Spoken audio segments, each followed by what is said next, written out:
যদি সম্পত্তি আর সন্তানাদির থেকে বান্দা আল্লাহর থেকে স্মরণ থেকে দূরে সরে যায়, তাহলে আল্লাহ বলেন তারা হলো ক্ষতিগ্রস্ত। কে বলেছেন? একটা ঘটনা বললে আপনাদের সহজ করে বুঝে আসবে। দুনিয়ার জমিন পরিচালনা করার জন্য সময়ে সময়ে রাজত্ব কায়েম হয়, বাদশা থাকে, সরকার থাকে। কথা বলেন থাকে কিনা? এরকম ভাবে বলক নামক একটা রাজ্য ছিল, যার রাজত্ব পালন করেছিলেন রাজ্যের বাদশা যিনি ছিলেন তার নাম ছিল ইব্রাহিম ইবনে আদহাম। ইব্রাহিম ইবনে আদহাম তিনি যখন রাজ্য পরিচালনা করেন, এই আয়াতের ব্যাখ্যা থেকে আমি কথাটা বলছি। ইব্রাহিম ইবনে আদহাম তিনি কত বড় রাজত্ব চালানেওয়ালা ছিল, কেমন পরিপাটি রাজত্ব চালাতেন। বিছানার মধ্যে শয়নের জন্য একজন দাসী নির্ধারিত ছিল, সে যেন প্রত্যেকদিন তার বিছানাটারে পরিষ্কার করে দেন। দাসী তার দায়িত্ব পালন করতে বিন্দু পরিমাণ ত্রুটি করে না, কিন্তু হঠাৎ করে তার অন্তঃকরণে জাগ্রত হয়ে গেল, বাদশার জন্য আমি বিছানাটারে প্রতিদিন সাজিয়ে দেই, আর তিনি এসে এই বিছানার মধ্যে ঘুমায়। না জানি কেমন ঘুম তার হয়, একটু দেখি তো। গরিব মানুষ হতে পারে, কিন্তু আশা তো আর ছোট নয়। কথা কন নাকি? জাগ্রত শক্তি তারে কাজ করলো, যার কারণে বান্দি চিন্তা করলেন বাদশা তো মহলে নাই, বিছনাটারে সাজানোর আগে তিনি এই বিছনাটার মধ্যে আস্তে করে শুয়ে পড়লেন। মতান্তরে বর্ণনা আসছে, এসে যখন বিছনাটা ঝাড়ু দিল, পরিষ্কার পরিচ্ছন্ন করে সেখানে সে শুয়ে পড়ল। আল্লাহ রাব্বুল আলামিনের পক্ষ থেকে বান্দির জন্য নাযালাত আলাইহিমুস সাকিনাতু ফিন নওম, বান্দির জন্য রহমতের একটা ঘুম দান করলেন। দাসী হয়ে বাদশার বিছানার মধ্যে শুয়ে পড়েছে, ঘুমাচ্ছে। বলুন তো বাদশা দেখলে পরে রাগান্বিত হবে কি হবে না? দাসীর এই অবস্থা যখন বাদশা এসে দেখলো, মুহূর্তের মধ্যে রাগান্বিত হয়ে ডেকে ডেকে বললেন, হে দাসী। ঘুম থেকে লাফ দিয়ে জাগ্রত হয়ে উঠে পড়লো। তারপরে ডেকে বলছে, মহলের সকলকে উপস্থিত করো। উজির মহলের সবাইকে একত্রিত করলো। এমত অবস্থায় জল্লাদকে যখন ডাকা হলো, সে উপস্থিত হয়ে গেল। জল্লাদকে ডেকে বলছে, ওরে জল্লাদ, আমার বিছানার শুয়ার যে বেয়াদবিমূলক দৃষ্টতা প্রকাশিত সে করেছে, তার জন্য তারে 50টি বেত্রাঘাত নির্ধারিত করা হলো। উপস্থিত সকলের সামনে একটা একটা বেত্রাঘাত জল্লাদের পক্ষ থেকে মারা শুরু হয়ে গেল। 50টি বেত্রাঘাত যখন শেষ হয়ে গেল, আল্লাহ পাক রব্বুল আলামিনের বান্দি চোখ দিয়ে পানি নির্গত শুরু করলেন। চোখ দিয়ে অঝর নয়নে এবার পানি ঝরতে আছে। বাদশা ডাক দিয়ে বলে, বল কে ইব্রাহিম ইবনে আদহাম, এতক্ষণ পর্যন্ত তোরে পিটানো হলো, তোর চোখে কোনো পানি ছিল না, এখন তোর চোখে পানি কেন? দাসী ডেকে বলে, জাহাপনা, এতক্ষণ পর্যন্ত কাঁদি নাই, কারণ আমি আল্লাহর কাঠগড়া থেকে মুক্ত হয়ে পড়েছি। আমি আল্লাহর কাঠগড়া থেকে মুক্ত হয়ে গেছি, এই জন্য কাঁদি নাই। আর এখন কাঁদতেছিস? বলে, আপনার জন্য। কার জন্য? জোরে জোরে, কার জন্য? আপনি কে? নাম কি? ইব্রাহিম ইবনে আদহাম। এখন কাঁদছি আপনার জন্য। মুহূর্তের মধ্যে ডাক দিয়া বলল, তোর কথার মিনিংস বুঝলাম না, এতক্ষণ পর্যন্ত কাঁদবি না, বলছিস কাঠগড়া থেকে মুক্ত হয়ে পড়লি, বুঝলাম না, বুঝিয়ে বল। দাসী বলল, জাহাপানা, অল্প সময় আপনার বিছানার মধ্যে শুয়ে যে বেয়াদবি করেছি, এই বেয়াদবির শাস্তি যদি আপনি আমাকে না দিতেন, দয়াময় আল্লাহ রাব্বুল আলামিন যদি তার ময়দানে হাসরের মধ্যে আমার এই শাস্তিটা দিত, ওই শাস্তি যদি জাহান্নামের আগুনে নিক্ষিপ্ত করে আমাকে দেওয়া হতো, তাহলে আমি সহ্য করতে পারতাম না। এই কারণে আপনার পক্ষ থেকে শাস্তি পেয়ে আমি আমার আল্লাহর কাঠগড়া থেকে মুক্ত হয়ে গেছি। বুঝলাম, এখন কাঁদতিস আমার জন্য, বুঝিয়ে বলার কথা বললে পরে দাসী এবার ডাক দিয়ে বলে, জাহাপনা, অল্প সময়ের জন্য আপনার বিছানাটার মধ্যে আমি শুয়েছিলাম, যার জন্য আপনি আমারে 50টা বেত্রাঘাত নির্ধারিত করলেন এবং মারলেন। আপনি যে এই বলকের আরামের বিছানার মধ্যে শুইয়া ঘুমান, প্রত্যেক দিন 5 বার মুয়াজ্জিনের কণ্ঠ থেকে আপনারা ডাকে। মুয়াজ্জিন ডেকে ডেকে বলে, হাইয়া আলাস সালাহ, এসো নামাজের দিকে, হাইয়া আলাল ফালাহ, এসো কল্যাণের দিকে। ডাকটা শোনার পরে আপনি এই বিছানাটার মধ্যে শুয়ে শুয়ে ঘুমান। আমি যদি একটু সময় ঘুমানোর কারণে 50টি বেত্রাঘাত সহ্য করতে পারি, না জানি আল্লাহর ডাকে সাড়া না দেওয়ার কারণে আমার আল্লাহ আপনার জন্য কতগুলো বেত্রাঘাত নির্ধারিত করে রেখেছেন, এই জন্য কাঁদতেছি। বাদশা এবার তার মহলের সকলকে বের করে দিল। নিজ কামরা থেকে যখন বের করে দেয়, এমন অবস্থায় চিন্তিত হয়ে পড়লো। দাসী যে কথাটা বললেন অত্যন্ত লজিকপূর্ণ কথা, তার এই কথার মধ্যে অনেক লজিক আছে। চিন্তায় করতে করতে একটি পর্যায়ে বিছানার মধ্যে শুয়ে শুয়ে সে যখন বেবুর হয়ে যায়, টেনশন করতে করতে চোখে ঘুম চলে আসে। ঘুমান ঘরে যাওয়ার পরে কিছুক্ষণ পর আল্লাহর বান্দা স্বপ্নের ঘরে চলে গেল। মানুষ অনেক কিছু স্বপ্ন দেখে। বাদশা স্বপ্নের মধ্যে দেখতে পেল শাহী মহলের ছাদের উপরে কে যেন টুকটুক করে আওয়াজ দিচ্ছে। ঘুমের ঘরেই তিনি জিজ্ঞেস করলেন, কে তুমি আমার শাহী মহলের ছাদে আওয়াজ দিচ্ছ?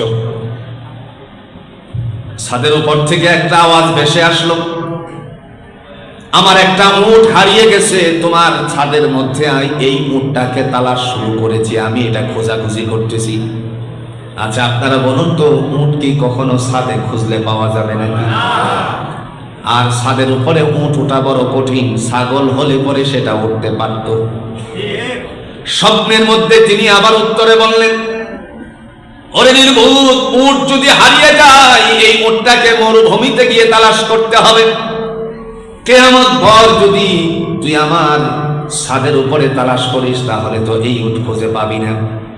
আবার ছাদের উপর থেকে সুন্দর আওয়াজ আসলো, ওয়াল্লাহি বিল্লাহি তাল্লাহি, আল্লাহর কসম করে বলি ও বলখের বাদশা ইব্রাহিম ইবনে আদম, যদি আমার এই উটটা তোমার শাহী মহলের ছাদের উপরে না পাওয়া যায়, আল্লাহর শপথ করে বলি শাহী বিছানার মধ্যে আরামে ঘুমায়া ঘুমায়া আল্লাহর ডাকে সাড়া না দিয়ে তুমি কশিন কালেও আমার আল্লাহরে পাওয়া যায় না। বন্ধু, শীতের বিছনা অনেক আরাম, আরাম না? কিন্তু আগের কাজ তো আল্লাহর, পরে হলো দুনিয়া, ঠিক কিনা কোন? আপনি আগে কাজ করবেন আল্লাহ, এরপরে দুনিয়ার কাজ করার জন্য আল্লাহ ঘোষণা দিয়েছেন। তিনি বলেন রিজিকের মধ্যে বরকত, জোরে বলুন ঢেলে দিবেন কে? দলিল আছে?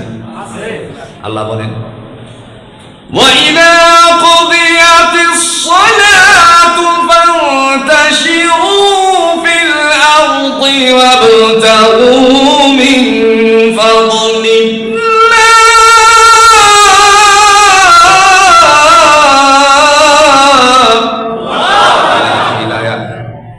আল্লাহ বলেন যখন আমার বিধান পালন হয়ে যায়, আদায় হয়ে যায়, ফান্তাশিরু ফিল আরদ, অতঃপর তুমি জমিনে বিচরণ করো। তিনি বলেন তোমার রিজিকের মধ্যে আমি আল্লাহ বরকত দান করে দিব। তার মানে জমিনে বিচরণ করার আগে জোরে বলুন তো কার হুকুম পালন করতে হবে? বাদশা ঘুম থেকে জাগ্রত হয়ে শাহী মহলের কম্বলটা নিয়ে বের হয়ে গেল। বের হয়ে যাওয়ার সময়ে লক্ষ্য করলেন দুজন পাহারাদার, তারা যে প্রধান গেটের মধ্যে পাহারা দিচ্ছিল, ওই মানুষগুলো হঠাৎ করে শুয়ে পড়েছে। দরজা ভিতর দিয়ে লক করে গিয়ে দেখলেন তাদের সামনে, তাদের উপরে যেই কম্বলটুকু আছে সেটা হলো ছিঁড়া কম্বল, কয়েকটা সুই এর মধ্যে গাঁথা আছে। এমন সময় শাহী মহলের কম্বলটা তাদের উপরে দিয়ে ছিঁড়া কম্বল নিয়ে এবার বাদশা বেরিয়ে গেল। দুনিয়ার কিছুই চাই না, জোরে বলুন চাই কারে? ইতিহাসের পাতায় স্বর্ণাক্ষরে করে লেখা আছে বরফির আব্দুল কাদের জিলানী রাহমাতুল্লাহ আলাইহি রাস্তা দিয়ে হেঁটে যখন যাচ্ছিলেন, পিছনে পিছনে ওনার শাগিরদেরা যখন যাচ্ছিল, মুরিদান যারা যাচ্ছিল, ছাত্ররা যাচ্ছিল, তিনি আবেগে বশবর্তী হয়ে আল্লাহর দিকে মোতাওয়াজ্জহ হয়ে গুনগুনায় কি যেন বলতে শুরু করেছে। যারা শাগির ছিল তারা চেষ্টা করলো কি বলে উস্তাদজি শোনার জন্য। হঠাৎ করে আওয়াজটা একটু বেড়ে গেল, তিনি এই আওয়াজ থেকে বলতে শুরু করলেন, जन्नत दो जब से या रब क्या करो, जन्नत दो जब से या रब क्या करो, आरज़ू है मैं तुझे देखा करो, आरज़ू है मैं तुझे देखा करो। আল্লাহ, এই জান্নাত আর জাহান্নাম দিয়ে আমি করবোটা কি? আমার বড় ইচ্ছে আশা তোমার দিদার লাভ করা। সুবহানাল্লাহ বলতেন। প্রিয় ভাইরা আমার, আল্লাহ রাব্বুল আলামিনের বান্দা বেরিয়ে গেলেন, ইরাকের দজলা নদীর তীরে ধরলেন। শেষ পর্যন্ত ইরাকের দজলা নদীর কিনারায় গিয়ে বসলো। বসে বসে এক একটা ঢেউ আসে আর ঢেউ কে দেয় তার সাথে কথা শুরু করেছে।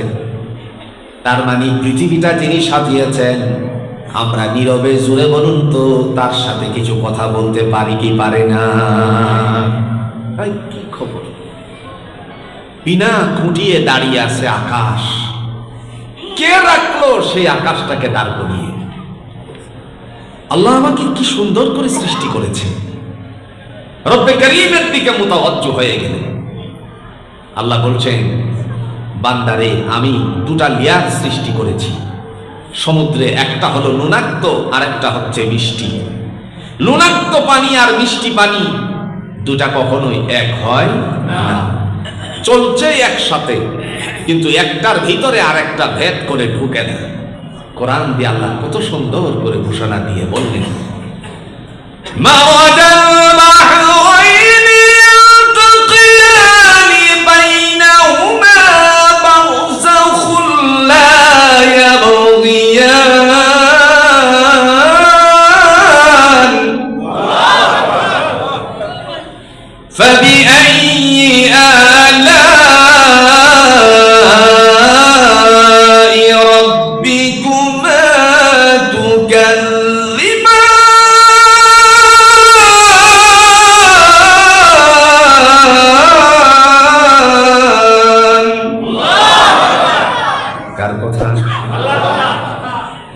সব কথা বলে বলে তিনি মানুষকে বোঝানোর জন্য বলেন, ফাবি আইয়ি আলাই রাব্বিকুমা তুকাদ্দিবান। ও আমার বান্দা বান্দি, আমার কোন কোন নিয়ামতকে তোমরা অস্বীকার করবে? পারবো ভাই আমরা অস্বীকার করতে? কোনো সুযোগ নাই। ইয়া আইয়ুহাল্লাযীনা আমানু লা তুলহিকুম আমওয়ালুকুম ওয়ালা আওলাদুকুম আন যিকরিল্লাহ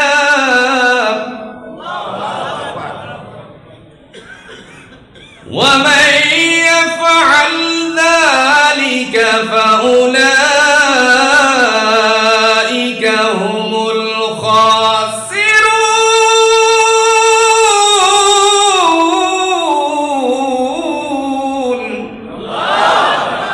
কে বলেছেন? সূরাতুল মুনাফিকুনে আল্লাহ বলেন, ইয়া আইয়ুহাল্লাযীনা আমানু। দেখেন,